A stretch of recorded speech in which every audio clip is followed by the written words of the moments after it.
ভোর 4টেয় বৃন্দাবন যাওয়ার ট্রেন। তো রাত্রিরেই সমস্ত রান্নাবান্না করে নিলাম, কেননা অত ভোরবেলা তো রান্না হবে না। সারাদিন ট্রেনে কী কী প্রসাদ পাই সেই নিয়েই আজকে ব্লগটা। রাধে রাধে বন্ধুরা, কেমন আছো সবাই? আশা করি সবাই ভালো আছো, সুস্থ আছো। সকালবেলা গেছে ব্লগটা শুরু করছি। সকালবেলা নয়, প্রায় এখন 11:30 মতো বাজে। তো বাবুজি বাজার গেছিলো, বাজার থেকে মিষ্টি নিয়ে এসছে ট্রেনে খাওয়ার জন্য, আর নিয়ে যাব। আর এই লেবুগুলো নিয়ে আসছে, এটা গন্ধরাজ লেবু। আমাদের এখানে গন্ধরাজ লেবু পাওয়া যায় খুব ভালো, তো সেটাই নিয়ে যাচ্ছি বৃন্দাবনে। কয়েকটা সখী আছে তাদেরকে দেওয়ার জন্য। আসলে বৃন্দাবনে কিন্তু গন্ধরাজ লেবুটা অতটা পাওয়া যায় না, টক লেবুটা পাওয়া যায়।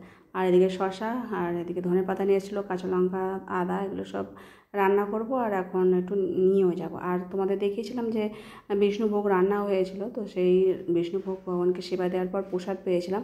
রান্নাবান্না একবার সেরে নেবো, নিয়ে আবার বিকেলে একটু ঠাকুর দেখতেও যাওয়ার আছে। তো এদিকে দেখো কাবলি ছোলা ভেজে রেখেছিলাম, আর প্রেসার কুকারের মধ্যে এখন সেদ্ধ বসাবো কাবলি ছোলা। একটা ছোটো মতো আলু দেবো, ছোলার ভাগটাই বেশি দিয়েছি, আলু একটুখানি দেবো সামান্য মতো, ছোটো একটা, যাতে একটু গাঢ় মতো হয়। একটু লবণ, একটু খাবার সোডা 1 চিমটে দিয়ে দিলাম। আর এদিকে পাটোরা করবো বলে এখানে 200 গ্রাম মতো টক দই নিয়ে নিয়েছি।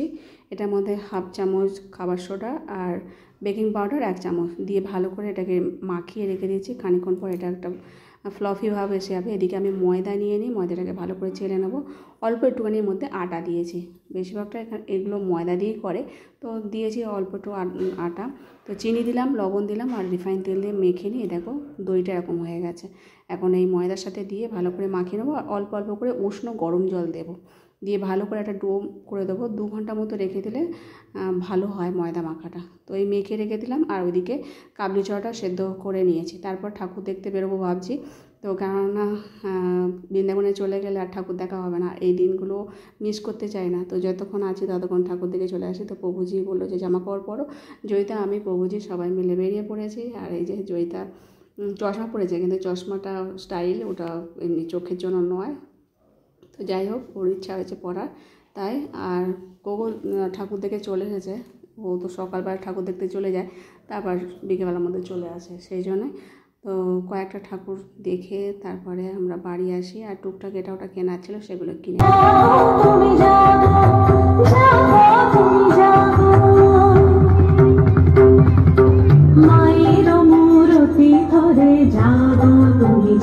তারপর দুজনে দুটো আইসক্রিম কিনে খাচ্ছি। প্রভুজি আর খেলো না, প্রভুজির ঠান্ডা লেগেছে বলে ও খেলো না। তো ওই খাওয়া দাওয়া করে তারপর বাড়ি চলে যাব।